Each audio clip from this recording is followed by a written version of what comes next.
Good morning दोस्तों, welcome to my channel. और आज से हमारी मॉडर्न हिस्ट्री स्टार्ट हो रही है, ठीक है ना। जो बच्चे कंटिन्यू मेरे से पढ़ रहे हैं उन्हें जानकर बहुत खुशी होगी कि फाइनली हम ना मॉडर्न हिस्ट्री पे आ गए हैं। तो मॉडर्न हिस्ट्री में सबसे पहले क्या पढ़ना है भाई, वो यूरोपीय कंपनियों का आगमन, ठीक है। तो यूरोपियन कंपनियों का आगमन हमें पढ़ना है। उसमें सारी पुर्तगाली, डच, डेनमार्क, स्वीडिश, सारी की सारी कंपनियों के बारे में पढ़ना है, ठीक है। फिर बाद में स्टेबल कौन सी रहेगी यहाँ पे, ब्रिटिश, ठीक है ना, ब्रिटेन की। तो लेकिन उससे पहले हमने क्या पढ़ा था, हमने बंगाल को पढ़ा था, है ना। बंगाल को रिवाइज कर ले, पता है। देखो बंगाल,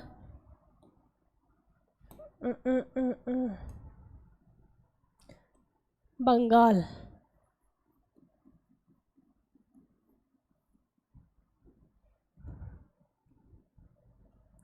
बंगाल के बारे में हमने जितना पढ़ा उसमें सबसे पहले मेन इंपॉर्टेंट क्या है कि बंगाल जो अलग हुआ था मुगल से अलग हुआ था, ठीक। मुगल से अलग हुआ था, मोहम्मद शाह रंगीला के टाइम पर अलग हुआ था। और अलग किसने किया था, ये मुर्शिद कुली खान ने, ठीक है। इसके बाद वो सुजाउद्दीन बनते हैं नवाब, फिर इसके बाद अलीवर्दी खां बनते हैं, इसके बाद सिराजुद्दौला आते हैं, ठीक है ना। सिराजुद्दौला से इम्पोर्टेंट है सिराजुद्दौला, ठीक है। जब सिराजुद्दौला नवाब बनते हैं तो सिराजुद्दौला के टाइम पे कौन सी घटना होती है, ब्लैक हॉल की, ठीक है ना, कालकोठरी घटना। क्योंकि अंग्रेज क्या बना रहे थे, फोर्ट विलियम का किला बना रहे थे, जिसकी दीवार उन्होंने बहुत बड़ी बड़ी रखी थी और उस पर तोप रखने की जगह रखी थी। तो सिराजुद्दौला वहाँ पर हमला किया, 146 लोगों को वहाँ से पकड़ा और एक छोटे से कमरे में सबको वहाँ पे कैद कर दिया, जिसमें सिर्फ 23 लोग बचे, ठीक है ना। 146 में से 123 मर गए। ये क्या है, ब्लैक होल की घटना। फिर इसको सिराजुद्दौला से लड़ने के लिए कौन आया, रॉबर्ट क्लाइव, है ना। 1757 में प्लासी का युद्ध, प्लासी के युद्ध में अंग्रेजी सेना की तरफ से कौन था, रॉबर्ट क्लाइव। और सिराजुद्दौला का सेनापति कौन था, मीर जाफर, जो कि अंग्रेजों से मिल चुका था, ठीक है। मीर जाफर की वजह से सिराजुद्दौला की मृत्यु हो जाती है प्लासी के युद्ध में, ठीक। फिर नवाब कौन बन जाता है, मीर जाफर। और मीर जाफर क्या करता है, मीर जाफर दस्तक प्रणाली शुरू करता है, दस्तक प्रणाली, ठीक है ना। दस्तक प्रणाली में ये था कि जिस दस्तक प्रणाली एक आइडेंटिटी कार्ड की तरह होता था अंग्रेजों के लिए स्पेशली, वो वहाँ पे कितना भी व्यापार कर सकते थे और वो भी टैक्स फ्री, ठीक है ना। ये था दस्तक प्रणाली। फिर अंग्रेजों ने इसका मिसयूज करना शुरू कर दिया और बहुत सारा इसका मीर जाफर का बहुत सारा पैसा ख़त्म होता जा रहा था, तो इसने ना पैसा देने में अंग्रेजों को कतराने लगा, ठीक। तो फिर क्या हुआ, फिर अंग्रेजों ने मीर जाफर को हटा के मीर जाफर के दामाद मीर कासिम को बना दिया, मीर कासिम, ठीक है। अब आपको दिख रहा है कि मीर जाफर को नवाब किसने बनाया, अंग्रेजों ने। मीर कासिम को किसने बनाया, अंग्रेजों ने। मीर जाफर को हटाया किसने, अंग्रेजों ने। तो मतलब सब कुछ उनकी उंगलियों पर, उनके इशारों पे चल रहा है। तो हम कह सकते हैं कि प्लासी के युद्ध के बाद बंगाल पर अंग्रेजों का कब्जा हो गया था, ठीक है। मीर कासिम बना, मीर कासिम ने अपनी राजधानी कहाँ ले गए, मुर्शिदाबाद से मुंगेर ले गए और मुंगेर में इसने गोला बारूद बनाने का कारखाना लगाया, ठीक। अंग्रेज और ये दस्तक प्रणाली को ख़त्म कर दिया, क्लियर। इस बात से अंग्रेजों को बुरा लगा कि भाई ये तो गोला बारूद बना रहा है, इस गोला बारूद से हमें ही टपकाएगा, तो उन्होंने मीर कासिम को भी हटा दिया। जब मीर कासिम हटा बंगाल से तो ये कहाँ गया, अपने दोस्त अवध में गया। अवध में कौन था, सुजाउद्दौला। फिर सुजाउद्दौला कहाँ गया, क्या कहते हैं, दिल्ली, ठीक है। वहाँ पे कौन था, शाह आलम। तीनों ने मिलकर इनकी क्या बन गई, तिलगुट सेना बन गई। और इस तिलगुट सेना का नेतृत्व कौन कर रहा था, शाह आलम कर रहा था, ठीक है ना, शाह आलम। और इधर से कौन था, मतलब अंग्रेजों की तरफ से कौन था, हेक्टर मुनरो, ठीक है। इस युद्ध को हम कहते हैं कौन सा, बक्सर का युद्ध, क्लियर। बक्सर का युद्ध 1764 में, ठीक। इसके बाद अंग्रेजों ने शाह आलम को पकड़ा और कौन सी संधि करवाई, फिर इलाहाबाद की संधि 1765 में, ठीक है। इससे दीवानी बंगाल, बिहार, उड़ीसा की दीवानी किसके हाथ में आ गई, अंग्रेजों के। और प्रशासनिक व्यवस्था शाह आलम के हाथ में आ गई, ठीक है। यहाँ से मतलब द्वैत शासन शुरू हो गया इलाहाबाद की संधि के बाद से। ये सारा मैं कई बार आपको पढ़ा चुकी हूँ, ठीक है, पिछला थोड़ा सा रिवाइज किया है। अब हम चलते हैं, जो हमारा टॉपिक है आज का, यूरोपियन कंपनियों का आगमन, ठीक है। भारत में जो यूरोपियन कंपनी आई थी सारी, उनका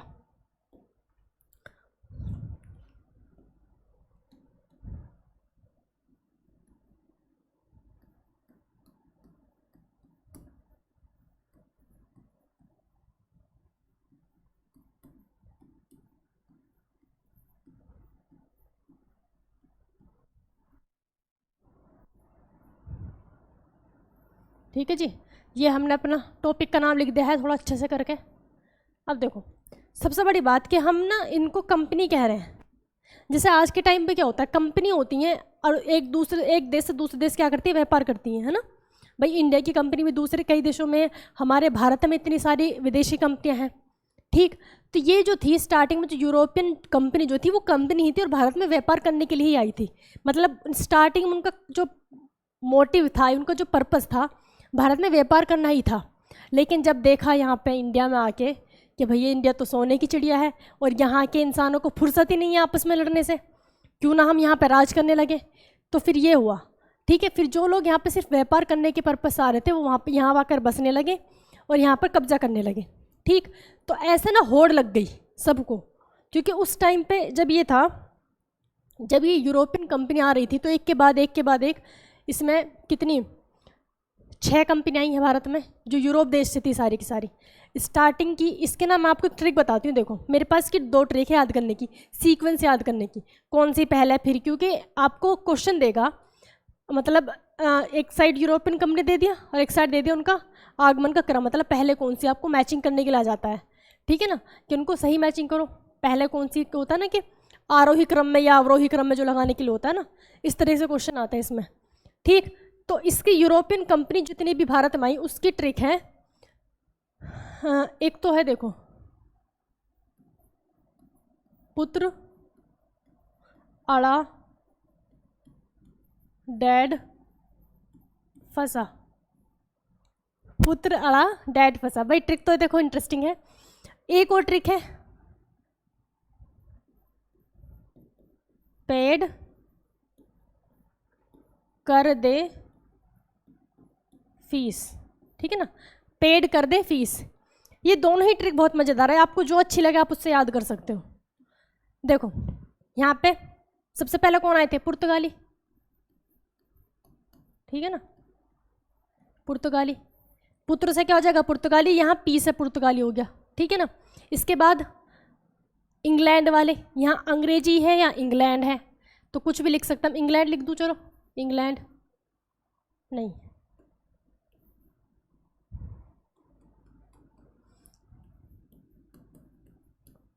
अंग्रेज ऐसे, ठीक है। और यहाँ पे ये तो इसका हो गया, यहाँ पे लिखते इंग्लैंड, ठीक। फिर इसके बाद है डच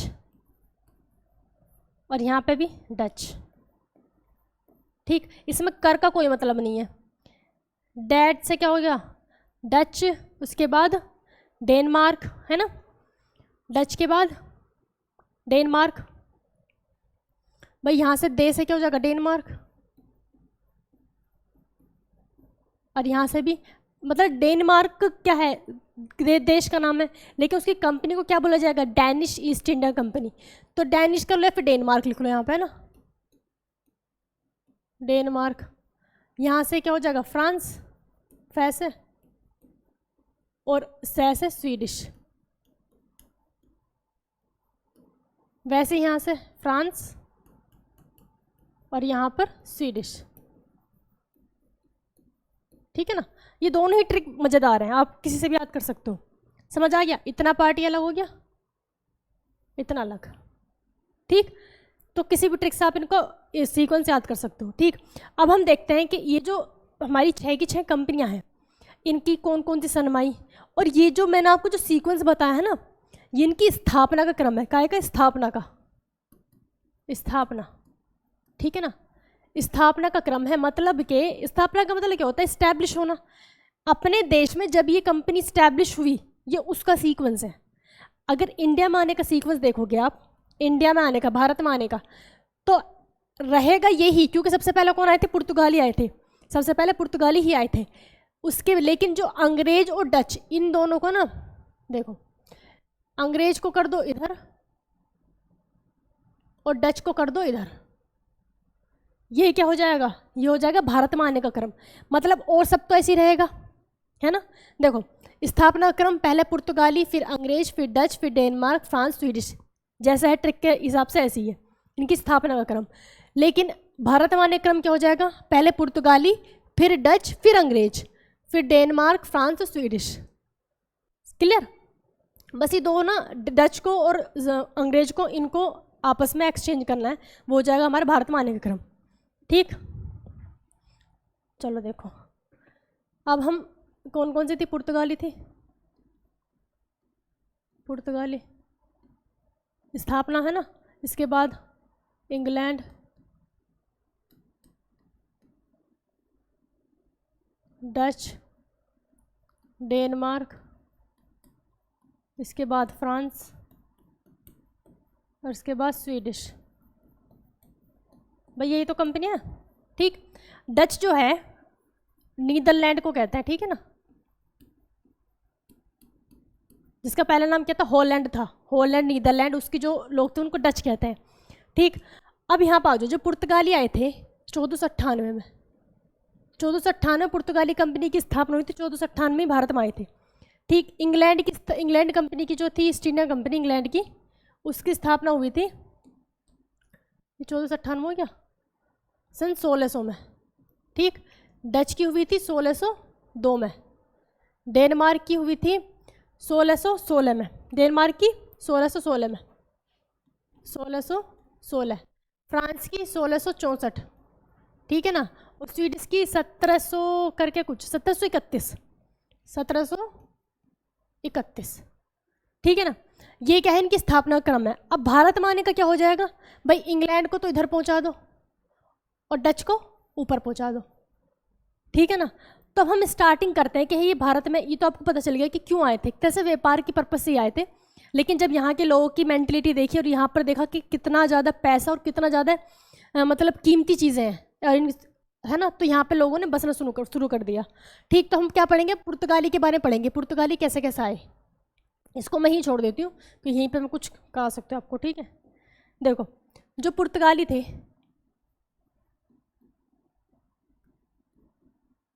पुर्तगाली में आपको पता होगा कि पुर्तगाली का जो पहला क्या था, मतलब पहला इंसान जी कहता ना कि भारत की खोज किसने की थी, वास्को डी गामा ने। वास्को डी गामा कौन था, पुर्तगाली तो था, है ना, जो 1498 में भारत में आया था। तो वास्को डी गामा कौन था, पुर्तगाली था। लेकिन ये कहना गलत है कि उसने भारत की खोज की, भारत की खोज नहीं की। आप खुद सोचो, देखो सबसे पहले कौन आया था, वास्को डी गामा आया था पुर्तगाली में 1498 में, है ना, 1498 में कौन आया था, Vasco D gamma. Vasco D gamma आया था। ठीक, अब आपको लग रहा होगा कि 1498 से पहले, आपको याद है मोहम्मद बिन कासिम कब आया था, 712 में आया था। तो क्या उसने भारत की खोज नहीं की, या उससे भी पहले, उससे भी पहले कौन आया था, सिकंदर आया था, क्या उसने भारत की खोज नहीं की। दुनिया भर के लोग यहाँ पर आ चुके हैं, मोहम्मद गौरी आ चुका है, मोहम्मद गजनी भी आ चुका है, सब वास्को डी गामा से पहले थे, ठीक है ना। तो ये नहीं है कि वास्को डी गामा ने भारत की खोज की, वास्को डी गामा ने भारत के समुद्री रास्ते की खोज की, ठीक है ना, समुद्री रास्ते की खोज की। क्योंकि ऐसा होता था जैसे ये हो गया हमारा, मतलब इसको भारत मान लेते हैं,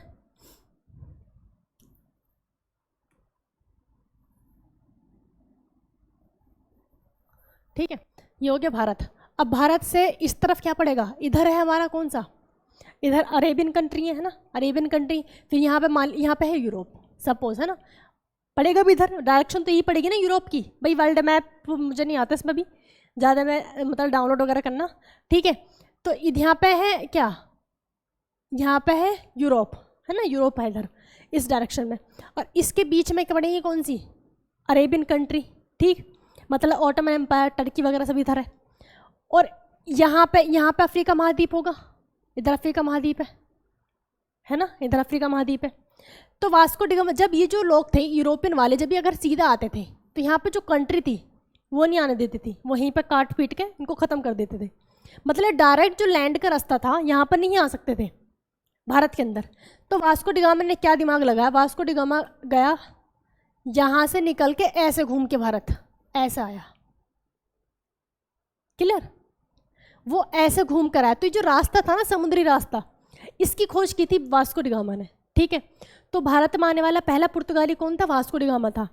अब वास्को डी गामा जब भारत आया, देखो वास्को डी गामा ने क्या किया, वास्को डी गामा से पहले एक था बार्थोडोमियो डियाज करके कोई नाम है ना, पुर्तगाली था, हाँ, बार्थोडोमियो डियाज, वो जो था उसने, वो पहले अफ्रीका था यहाँ पे, ठीक है। अफ्रीका के बिल्कुल जो लास्ट का पॉइंट है ना, बिल्कुल लास्ट पॉइंट, उसको उसको कहते हैं Cape of Good Hope, Cape of Good Hope, ठीक है ना, केप ऑफ गुड होप कहते हैं इसको। यहाँ पे एक आदमी था बार्थोडोमा, ठीक। जब वास्को डी गामा आया तो वास्को डी गामा यहाँ से आके पहले वो यहाँ रुका,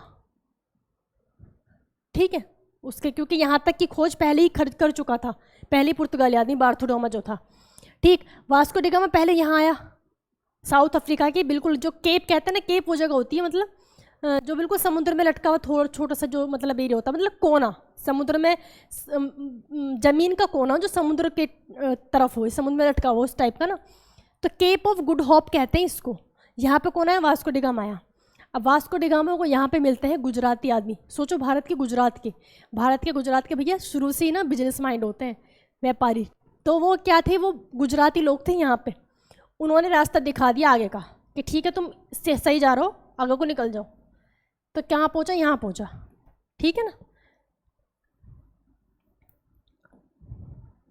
तो ये कहाँ पहुँच गया? वास्को डी गामा, गुजराती ने दिखा दिया रास्ता और ये पहुँच गया, हमारा भारत पहुँच गया, ठीक। ये जो जब भारत पहुँचा वास्को डी गामा, तो वास्को डी गामा पहुँचा कहाँ? कालीकट बंदरगाह पर, केरल में है कालीकट बंदरगाह। वास्को डी गामा कहाँ पहुँचा? कालीकट, ठीक है ना, पूछा जाता है क्वेश्चन। कालीकट बंदरगाह पर पहुँचा और यहाँ के राजा का कौन नाम क्या था? नाम नहीं है, राजा कौन था? जमोरिन। इन्होंने वास्को डी गामा का बहुत अच्छे से वेलकम किया, है ना। जमोरिन राजा का नाम नहीं था, जमोरिन वहाँ के राजा को कहते थे। जैसे आपको मतलब एरिया वाइज होता है ना, जैसे कि मराठा में राजा को छत्रपति कहते थे, मुगल में बादशाह कहते थे, अशोक के टाइम पे जो थे मौर्य उनमें सम्राट कहते थे, ठीक है ना। वैसे ही यहाँ पे क्या था? जमोरिन कहते थे। तो वहाँ के केरल के जमोरिन ने वास्को डी गामा का बहुत अच्छे से स्वागत किया। और वो तो लग भी बहुत अलग रहा था वास्को डी गामा, क्योंकि यूरोपियन कंट्री जो हैं सारी भाई सब क्या हैं उसके मतलब पॉल के, नॉर्थ पोल की तरफ है सबके सब, है ना। तो वहाँ पे ठंड ज़्यादा पड़ती है, तो लोग आपको पता है वहाँ पे सब क्या होते हैं? गोरे गोरे होते हैं। और हमारे जो ये हैं भाई, हमारा साउथ का एरिया जो है इक्वेटर के पास है, तो यहाँ के जितने भी लोग काले काले होते हैं ना साउथ के, ठीक है भाई, केरल तमिलनाडु सब ऐसे ही होते हैं। तो इनको तो और भी ज़्यादा अजीब लग रहा था, भाई ये कौन आ गया इतना, ये कितना अजीब आदमी है, इतना गोरा है, ऐसा करके ना। तो बहुत अजीब लगा वास्को डी गामा को। अब वास्को डी गामा को पूरा केरल घुमाया। और यूरोप में ना ठंड बहुत ज़्यादा पड़ती है ना, वहाँ पे ठंड बहुत ज़्यादा पड़ती है। तो इन्होंने क्या किया? इन्होंने बहुत सारे इसको मसाले दिए, जो गरम मसाले होते हैं भाई, काले मिर्च और ये सब जो गरम मसाले होते हैं, इलायची वगैरह। तो इसको बहुत सारे गरम मसाले दिए और इसका पूरा जहाज वास्को डी गामा का मसालों से भर दिया, क्योंकि बहुत अजीब चीज़ थी, वहाँ के मसाले होते हैं। तो केरल से क्या किया, सारे इसने जमोरिन ने उसका जो जहाज़ था वास्को डी गामा का मसाले से भर दिया। अब वास्को डी गामा अपना जहाज लेके वापस कहाँ पहुँचा? यूरोप पहुँचा वापस। जब वापस से यूरोप पहुँचा और जितने सारे वो मसाले लेकर आया था, उसने वो सारे मसाले वहाँ पर बेचे और 60 गुना मुनाफा पाया। कितना? 60 गुना, ठीक है ना, 60 गुना उसे मुनाफा हुआ। सोचो 60 गुना, इससे बेहतरीन बिजनेस हो सकता है क्या? मतलब 1 रुपये की चीज़ 60 रुपये में जा रही है, 60 गुना मुनाफा, ठीक है ना। अगर 1 लाख की चीज़ खरीद कर लेकर आए तो कितने में जा रही है वो? 60 लाख में, सीधे 50 लाख का फ़ायदा। तो इतना बेहतरीन, इससे ज़्यादा तो अच्छा कोई बिजनेस हो नहीं सकता। अभी सोचो कोई किसी ने 60 गुना मुनाफा कमाया हो कहीं जाके, तो वो वापस दोबारा आएगा नहीं आएगा? और हुआ भी ऐसी। वास्को डी गामा फिर से आया, वास्को डी गामा फिर से आया 1502 में, फिर से वापस आया ना। क्या लिखूँ यहाँ पे? दोबारा आया लिख दो, चलो ठीक है ना। दोबारा भारत आया, दोबारा से भारत आया।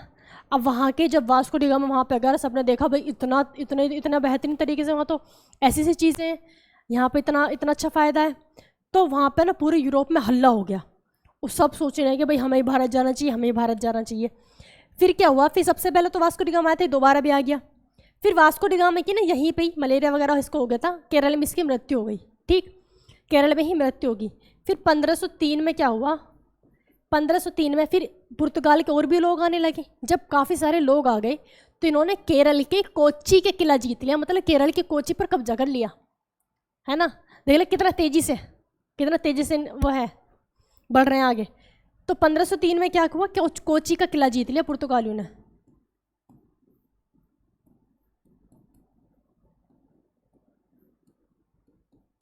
ठीक है ना। कोची का किला जीत लिया 1503 में। अब क्या होता है, 1503 में जीत लिया।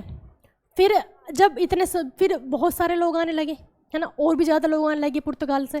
अब पुर्तगाल को लगा कि हमें ना एक इनका लीडर बना के भेजना चाहिए। भाई अगर कोई एक ही कंट्री के बहुत सारे लोग दूसरी कंट्री में जाए तो उनको कोई लीडर बना के होना चाहिए, है ना, जो उनको सही डायरेक्शन दिखाए। तो इन्होंने वो जो लीडर था उस लीडर को क्या कहा गया, गवर्नर कहा गया।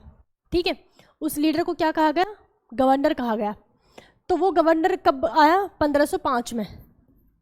1505 में उसका नाम क्या है, अल्मोड़ा। पहला गवर्नर कौन, अल्मोड़ा बनकर, पुर्तगाली का पहला गवर्नर कौन बनकर आया, अल्मोड़ा बनकर आया। अल्मोड़ा का नाम Francis de Almora, Francis de Almora. खाली अल्मोड़ा भी याद रखोगे ना तो चलेगा, क्योंकि अल्मोड़ा ही ज़्यादा देता है ना। फ्रांसिस डी अल्मोड़ा, पूरा नाम ना भी हो, अल्मोड़ा याद रखो बस, ठीक है। तो 1505 में कौन है, अल्मोड़ा आया। अब जब अल्मोड़ा आया तो इसको क्या करना था, अपने जो जितना अपना देश था उसको मतलब व्यापार को बढ़ावा देना था, और ज़्यादा से ज़्यादा इंडिया पर ना कब्जा करना था अपना, क्योंकि पूरे यूरोप में बात फैल चुकी थी कि भारत, सारी कंपनियां वहाँ से आना चाहती थी कि भारत में आए, तो औरों के आने से पहले इनको अपना कब्जा बिठाना था भारत में। ठीक, तो जब ये गवर्नर बनकर आया अल्मोड़ा, तो अल्मोड़ा ने सोचा, और बात भी ठीक थी, कि देखो जो भी यूरोप से आएगा, इधर क्या ये हिंद महासागर है ना, हिंद महासागर है, जो भी आएगा मतलब कि वो हिंद महासागर से गुजरेगा, तो भारत में एंट्री ही ना हो। हम क्या करते हैं, पहले हिंद महासागर पर ही कब्जा करते हैं, ठीक है ना, पहले हिंद महासागर पर कब्जा करते हैं। तो इसने क्या किया, अल्मोड़ा लेकर आया ब्लू वाटर पॉलिसी। क्या लेकर आया, blue water policy, blue water policy, ठीक है ना। ब्लू वाटर पॉलिसी कौन लेकर आया, अल्मोड़ा लेकर आया। और ब्लू वाटर पॉलिसी के तहत इसने क्या किया, अपनी नेवी को बहुत बड़ा बनाया, ठीक है, नेवी पर जोर दिया। भाई ब्लू वाटर किसे कहते हैं, जो बहुत ही गहरा पानी होता है ना उसको बोलते हैं ब्लू वाटर। तो ओशन का पानी तो भैया गहरा ही होगा, ये या तो ब्लू वाटर लिखाएगा या फिर ब्लू ओशन लिखाएगा, ठीक है ना, ब्लू ओशन पॉलिसी या फिर ब्लू वाटर पॉलिसी। क्लियर। अब अल्मोड़ा ने क्या किया, ब्लू वाटर पॉलिसी बनाई। इसके तहत ब्लू वाटर पॉलिसी में क्या करना था, इसको अपनी नेवी को बढ़ाना था। तो इसने अपनी नेवी इतनी मजबूत कर ली और इतनी बड़ी कर ली कि जो भी यहाँ से किसी का भी जहाज अगर गुजर रहा है हिंद महासागर से, तो उस जहाज के साथ साथ पुर्तगालियों के यानी कि अल्मोड़ा की नेवी के 2-2 जहाज चलते थे साथ में, कि क्या लेकर जा रहे हैं क्या नहीं लेकर जा रहे हैं, ठीक। और उनसे क्या करते थे, टैक्स लेते थे, ठीक। जो भी जहाज हिंद महासागर से गुजरता था उससे भी टैक्स लेते थे। उस टैक्स का नाम क्या था, कारतेन। टैक्स का नाम क्या था, देखो शुरू समझो, जो ब्लू वाटर पॉलिसी थी, ब्लू वाटर पॉलिसी का मतलब क्या था, नेवी को बढ़ाना था। तो जो इन्होंने अपनी नेवी बहुत ज़्यादा मजबूत की, है ना, नेवी मजबूत कर ली बहुत ज़्यादा। सोचो किसी का जहाज यहाँ से गुजरा है, इवन मुगलों को भी यहाँ से जहाज अगर निकल रहा है तो उनसे भी टैक्स लिया जा रहा है, उनके साथ भी नेवी साथ में चल रही है, किसकी, अल्मोड़ा की। तो ब्लू वाटर पॉलिसी मतलब सक्सेसफुल हुई। तो इसकी नेवी का नाम क्या था, नेवी का नाम था एस्तार्दो डी इंडिया, एस्तार्दो डी इंडिया, ठीक है। एस्तार्दो डी इंडिया क्या नाम था, इनकी नेवी का नाम था। अब जो ये टैक्स लेते थे उस टैक्स का नाम क्या था, कारतेन, ठीक है ना। कारतेन टैक्स लिया जाता था, जो भी यहाँ से हिंद महासागर से जो भी गुजरेगा उसको कारतेन टैक्स देना होगा। टैक्स नहीं देगा तो उसके जहाज को लूट लेंगे। भाई दोनों तरफ से फ़ायदा है। सोचो इतनी मजबूत इनकी नेवी हो चुकी थी। तो अल्मोड़ा ने क्या मतलब जो पॉलिसी चलाई वो सक्सेसफुल रही, भाई जो चाहता था वो हो गया। लेकिन अल्मोड़ा ने मतलब हिंद महासागर पर तो कर लिया कब्जा, लेकिन भारत के अंदर वो अपना सही से नहीं जमा पाया, ठीक है ना, भारत के अंदर नहीं उसने हाथ जमा पाया। क्लियर, इसको मैं मिटा दूं। अब क्या होता है, अब वहां से कौन आएगा, दूसरा गवर्नर आएगा, ठीक। अब दूसरा गवर्नर कौन आया, Alfonso de Albuquerque, Alfonso de Albuquerque आता है। अब इसके बाद अल्मोड़ा हो गया ना, 1505 में अल्मोड़ा, 1505 में अल्मोड़ा। अब आएगा 1509, 1509 में कौन आया, अल्फांसो डी अल्बुकर्क। 15 कहाँ लिखूं, अरे इसको भी मिटाई दो, है ना। चलो देखो 1509 में आया अल्फांसो डी अल्बुकर्क। तो अल्फांसो डी नहीं लिख रही मैं, अल्बुकर्क। कौन आया? अल्बुकर्क आया, ठीक है ना। 1509 में कौन है? अल्बुकर्क आया। अच्छा, ये जो अल्मोड़ा आया था, अल्मोड़ा को अल्बुकर्क ने ही भेजा था। अल्मोड़ा का पहले किसने भेजा था? अल्बुकर्क ने भेजा था। फिर जब अल्बुकर्क को लगा कि नहीं इसके बस की नहीं है, इसका कुछ खास काम नहीं किया, मैं जाता हूँ खुद, फिर कौन आया? फिर अल्बुकर्क आया, ठीक। अल्बुकर्क ने आते ही भैया अपना सिक्का जमाना शुरू किया भारत में। और इसने जो जो काम किए, सबसे ज़्यादा जो विस्तार किया पुर्तगालियों का भारत में, किसने किया? अल्बुकर्क ने किया। तो अल्बुकर्क को हम कहते हैं पुर्तगालियों का वास्तविक गवर्नर। भाई इससे पहले अल्मोड़ा आ चुका है, लेकिन उसको वास्तविक गवर्नर नहीं कहा गया। तो अल्बुकर्क को क्या कहा जाता है? वास्तविक गवर्नर, पुर्तगालियों का वास्तविक गवर्नर, पुर्तगालियों का वास्तविक गवर्नर कहा जाता है, ठीक है ना। और इसने क्या काम किया? इसने बीजापुर के शासक, ठीक है, आते क्या करा, जो बीजापुर था, बीजापुर के शासक से गोवा जीत लिया। बीजापुर के शासक से क्या कर लिया? गोवा जीत लिया।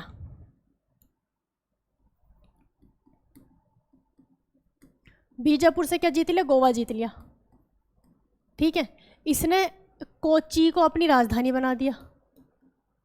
कोच्चि को क्या बना दिया? राजधानी बना दिया, ठीक है ना। अपनी राजधानी किसको बना दिया? कोच्चि। भाई कोच्चि का किला तो पहले जीत चुके थे। कोच्चि के आसपास सारा कब्जा किसका था? पुर्तगालियों का था शुरू से ही। तो इन्होंने कोच्चि को क्या बना दिया? अपनी राजधानी बना दिया।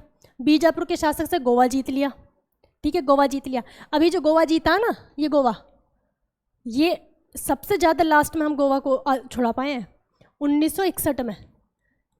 गोवा कब आज़ाद हुआ? 1961 में, ठीक है ना। आज़ादी कब मिल गई थी हमें? 1947 में। लेकिन पुर्तगालियों ने क्या कहा कि भैया तुम्हें आज़ाद किया है ब्रिटिश वालों ने, हमने तो नहीं किया। गोवा इन्हीं के अंडर में रहा था। फिर 1961 में ऑपरेशन विजय चलाया गया था, तब गोवा को आज़ाद किया गया। चारों तरफ से, इधर से नेवी ने, समुद्री एरिया की तरफ से नेवी ने घेरा, ऊपर से हमारी जो एयरफोर्स थी उन्होंने घेरा, नीचे से थल, तीनों सेना ने मिलकर ऑपरेशन विजय के तहत किसको? गोवा को छुड़ाया था 1961 में।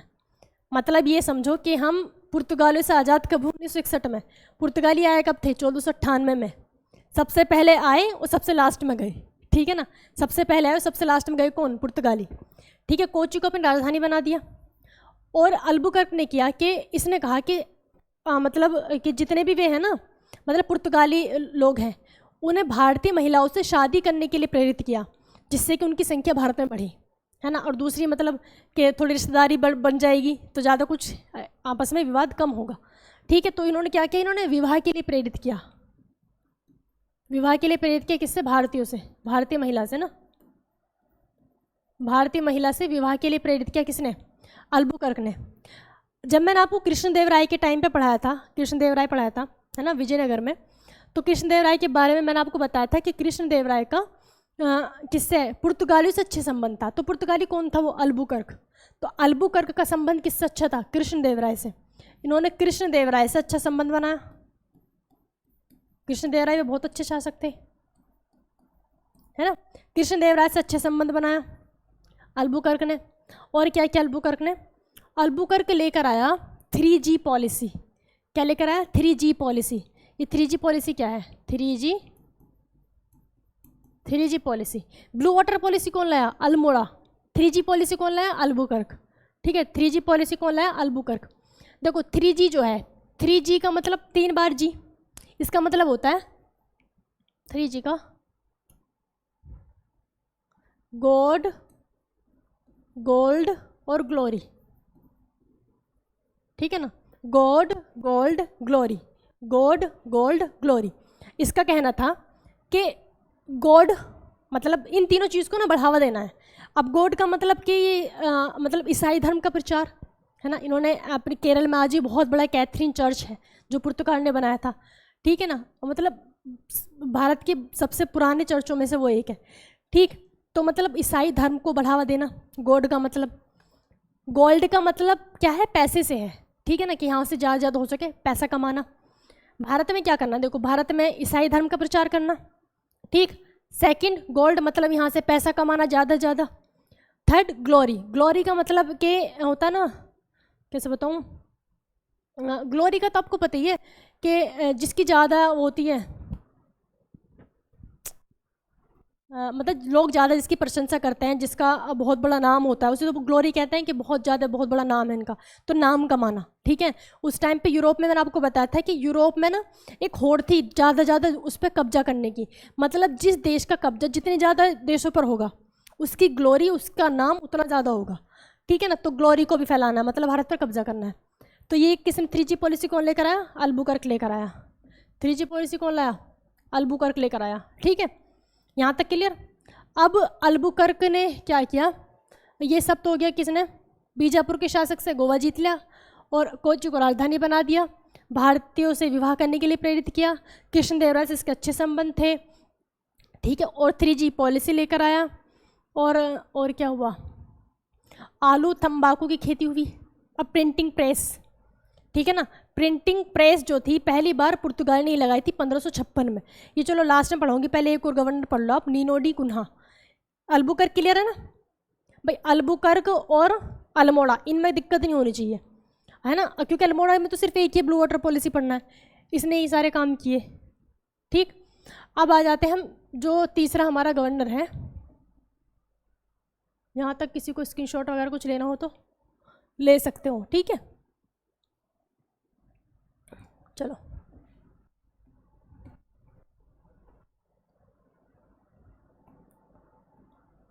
अब कौन आता है?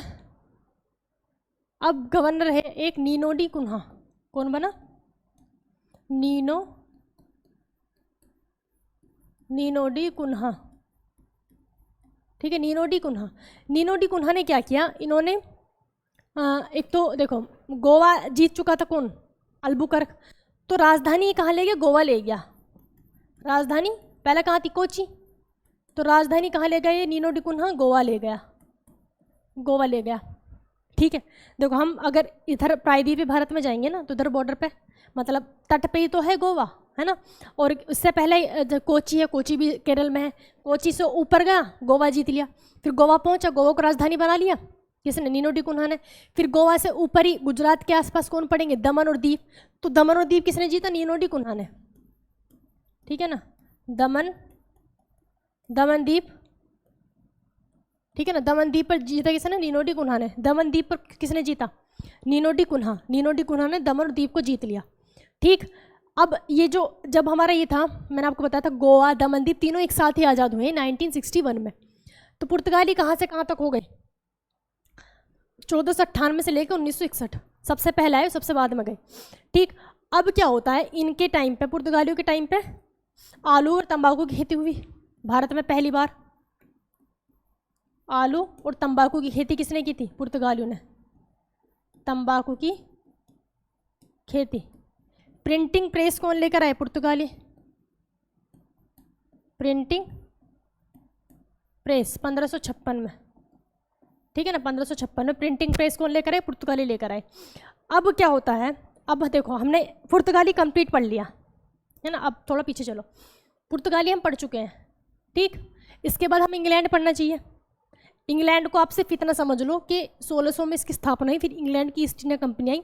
और इंग्लैंड के बारे में अब से पहले मैंने इतना सारा पढ़ लिया है कि भारत पर कैसे कैसे इन्होंने मुगल को जीता, कैसे बंगाल को जीता, अभी हमने वो पढ़ा था अवध को जीता। सारे सब कब्जा कौन कर रहे हैं? अंग्रेज कर रहे हैं। तो अंग्रेज तो हमें लास्ट तक ही पढ़ने हैं भाई, आज़ादी तक अंग्रेज ही हैं, तो अंग्रेज को हम स्किप कर रहे हैं यहाँ पे, है ना, क्योंकि फिर 1857 क्रांति और आपको अंग्रेजी पढ़ना है। लेकिन हमने पुर्तगाली पढ़ लिया। अब ये सारी जो कंपनियाँ थी, सबका मोटिव, सबका पर्पज़ क्या था कि भारत से ज़्यादा कमाई करना या फिर यहाँ पर कब्जा करना। तो इसमें सबसे बड़ी जो सबसे हावी कंपनी थी इंडिया के ऊपर कौन थी? इंग्लैंड। तो इंग्लैंड तो बिल्कुल नहीं चाहिए कि कोई दूसरी कंपनी यहाँ पे पनपे या फिर यहाँ पे उसको ज़्यादा बेनिफिट हो। तो इंग्लैंड ने क्या किया? इंग्लैंड ने पुर्तगाली से कैसे निपटे भाई? पुर्तगाली भी काफ़ी आगे तक पहुँच चुके थे इंडिया में। तो इंग्लैंड पुर्तगाली की राजकुमारी कौन थी? कैथरीन। पुर्तगाली राजकुमारी कौन थी? कैथरीन। ठीक है ना, पुर्तगाली राजकुमारी कैथरीन की शादी किससे हो जाती है? पुर्तगाली राजकुमारी कैथरीन की शादी ब्रिटेन के राजा चार्ल्स से हो जाती है। ठीक, तो भैया अभी तो रिश्तेदारी हो गई है ना, वो कौन बन गए? दामाद बन गए ब्रिटेन वाले, तो लड़ाई नहीं होगी। और कैथरीन की शादी जब हुई तो दहेज में क्या दे दिया? मुंबई दे दिया। मुंबई बंदरगाह, सोचो मुंबई बंदरगाह उस टाइम पे ना मेन उसका व्यापारिक केंद्र था, है ना, एक्सपोर्ट इंपोर्ट के लिए। तो मुंबई बंदरगाह को पुर्तगालियों ने अंग्रेजों को दहेज में दिया था, ठीक, पुर्तगालियों ने अंग्रेजों को दहेज में दिया था। इसके बाद जब ये शादी हो गई तो पुर्तगाली कहाँ शिफ्ट हो गए, इंडोनेशिया शिफ्ट हो गए। तो हम कह सकते हैं कि पुर्तगाली का चैप्टर क्लोज हो गया। अब बचे कौन है, अब ये सारी कंपनी देखते हैं इन सारी कंपनियों को इंग्लैंड ने कैसे हैंडल किया, क्योंकि लास्ट में सिर्फ एक ही पावर बचती है, कौन, British east India company, Britain वाली, ठीक है ना। अब ये जो है इंग्लैंड है ना, अब इंग्लैंड ने इसको तो ऐसे निपटा दिया, मुंबई बंदरगाह उसने दे दिया, दहेज में मिल गया, और पुर्तगाली कहाँ शिफ्ट हो गए, इंडोनेशिया शिफ्ट हो गए, ठीक है, इंडोनेशिया से अपना सारा व्यापार करने लगे। ये क्वेश्चन भी आता है कि पुर्तगालियों का जो क्या कहते हैं इंटरेस्ट को क्या कहेंगे हिंदी में, हाँ, पुर्तगालियों का इंटरेस्ट जो था वो भारत से ज़्यादा इंडोनेशिया में था व्यापार करने में, ठीक है, तो वो इंडोनेशिया शिफ्ट हो गए, लेकिन तब भी उन्होंने गोवा दमन द्वीप नहीं छोड़ा भारत का। अब आ जाओ डच ईस्ट इंडिया कंपनी जो है, डच के साथ हुआ वेदरा का युद्ध। डच के साथ कौन सा हुआ, डच के साथ वेदरा का युद्ध किया। डच के साथ कौन सा हुआ, 1759 में वेदरा का युद्ध, वेदरा का युद्ध डच के साथ कौन सा हुआ, वेदरा का युद्ध। और वेदरा के युद्ध में अंग्रेजों ने डचों को ख़त्म कर दिया, क्योंकि जो कंपनी थी, देखो फ्रांस, पुर्तगाल और इंग्लैंड, इनका तो इंग्लैंड तो खैर पता ही है, वो तो सबसे बड़ी बन ही गई, उसका तो कब्जा पूरा कर ही लिया इंडिया पे। लेकिन इस इंग्लैंड से अलग पुर्तगाल और फ्रांस, ये तो थोड़ी बहुत बड़ी भी हैं, लेकिन डच हो गया, डेनमार्क हो गया, स्वीडिश, इन्होंने तो कुछ किया ही नहीं, ठीक। तो 1759 के वेदरा के युद्ध में डच को ख़त्म कर दिया। अब आता डेनमार्क को अंग्रेजों ने खरीद लिया था, डेनमार्क कंपनी को अंग्रेजों ने खरीद लिया था, है ना, तुम निकलो अब तुम्हारी कंपनी हमारी होगी, है ना, खरीद लिया था। फ्रांस को आपको याद होगा 1760 में जब मैंने एंग्लो कर्नाटक वार पढ़ाए थे, 1763 को थर्ड एंग्लो कर्नाटक वार था, तो उसी के बीच कौन सा हुआ था, वानडीवास का, 1760 में वानडीवास के युद्ध में, ठीक है, वानडीवास के युद्ध में अंग्रेजों ने किसको ख़त्म कर दिया, फ्रांस को भी ख़त्म कर दिया। 1760 के वानडीवास के युद्ध में अंग्रेजों ने फ्रांस को ख़त्म कर दिया। बची स्वीडिश कंपनी के साथ, स्वीडिश कंपनी ने कुछ कहनी हो तो बेचारी खुद आई, घूम घाम के खुद ही चली गई, ठीक है ना, इसको खरीदा ना, इसके साथ युद्ध हुआ, कुछ नहीं। स्वीडिश कंपनी ये समझो कि बस नाम था कि आई थी, वो भी क्या, कुछ नहीं, ना इसने कहीं अपना कारखाना लगाया ना कुछ, ठीक। अब हम देखते हैं कि इनके कारखाने से क्वेश्चन आता है, भाई फ्रांस से आपको कुछ पढ़ना तो नहीं है। फ्रांस में एक गवर्नर था फेमस, कौन, डुप्ले, जो मैंने एंग्लो कर्नाटक वार में पढ़ा था। जो फ्रांस में क्या था, उसका नाम है फ्रांसिस मार्टिन। कौन था फ्रांस में, फ्रांसिस मार्टिन, फ्रांस में लिखते हो ना मार्टिन, फ्रांसिस मार्टिन। इसने बसाया था क्या, पौंडीचेरी किस पर, किसका कब्जा था, फ्रांस का था, क्योंकि इन्होंने वो नगर बसाया था, ठीक। तो पौंडीचेरी के साइड में कर्नाटक है, वो एंग्लो कर्नाटक वार में आप पढ़ चुके हैं, तो फ्रांस में भी हमें कुछ नहीं पढ़ना खास, ठीक है ना। अब हम देखते हैं कि अब इनकी जितनी सारी ये हैं कंपनियां जो हैं, इनके पूछता है कि कोठी कहाँ लगाई, व्यापारिक कोठी कहेगा या कारखाना कहेगा, है ना। देखो जो व्यापारिक कोठी आपने क्वेश्चन पढ़े होंगे कि पुर्तगाल ने अपनी प्रथम व्यापारिक कोठी कहाँ लगाई या फिर पहला कारखाना कहाँ लगाया। कारखाना या व्यापारिक कोठी का मतलब ये है कि इनका काम क्या था कि यहाँ से चीज़ें ली, है ना, यहाँ से खरीदी और अपने यूरोप में एक्सपोर्ट कर दी, ये तो करते थे। तो अगर जैसे आप कहो कि मतलब कुछ भी यहाँ से अगर रॉ मटेरियल लें, है ना, जैसे वो है मतलब गेहूँ की फसल होती है, तो यहाँ से गेहूँ उखाड़े, है ना, गेहूँ लिए तो अभी रॉ मटेरियल है, अब उससे दाना जो होता है मेन अनाज वो नहीं निकला, तो अगर उसको उखाड़ के वो ऐसे यूरोप भेज दें तो उनका कितना ज़्यादा नुकसान होगा भाई। एक तो जगह ज़्यादा घेरेगा, उसमें वेस्ट ही तो निकलेगा वो। तो ये क्या करते थे उसको, फिर इन्होंने सोचा कैसे करते हैं ना, इसको हम यहीं पे प्योर करके फिर पैकिंग वैकिंग करके तब भेजेंगे यूरोप, है ना।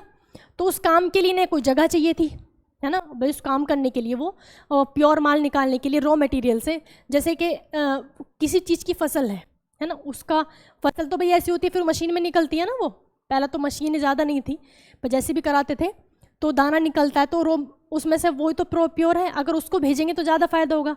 या फिर आप वो ले लो, वो जो होता है मक्का, भाई मक्का का जो इतना कितना बड़ा होता है वो, एक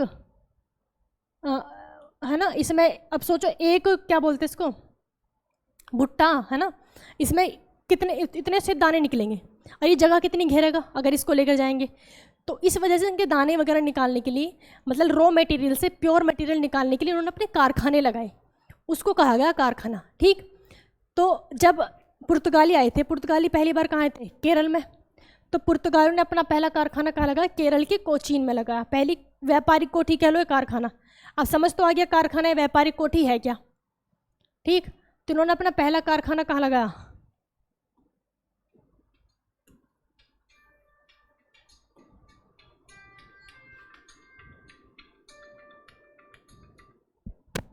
हेलो, हाँ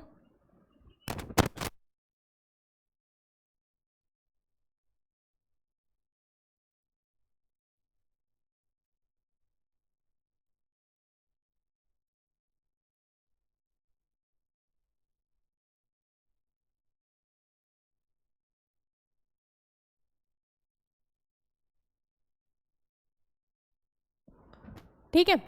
तो पुर्तगाल ने अपनी पहली कोठी जो लगाई थी कहाँ लगाई थी, कोचीन में लगाई थी, कोचीन, केरल के कोचीन में। अब इंग्लैंड आ जाओ, इंग्लैंड ने अपनी पहली जो व्यापारिक कोठी लगाई थी सूरत में। इसके बाद उन्होंने कई कारखाने या कई कोठी लगाई। अब पहली ही पूछता है, ठीक है ना, आपको इतनी टेंशन लेने की जरूरत नहीं है, पहली ही पूछता है, क्योंकि और भी लगाई थी वैसे कि दूसरी तीसरी, ऐसे दूसरी तीसरी तो नहीं, पहली पे फोकस करो। ठीक, डच ने लगाई थी मछलीपट्टनम, कहाँ लगाई थी, मछलीपट्टनम।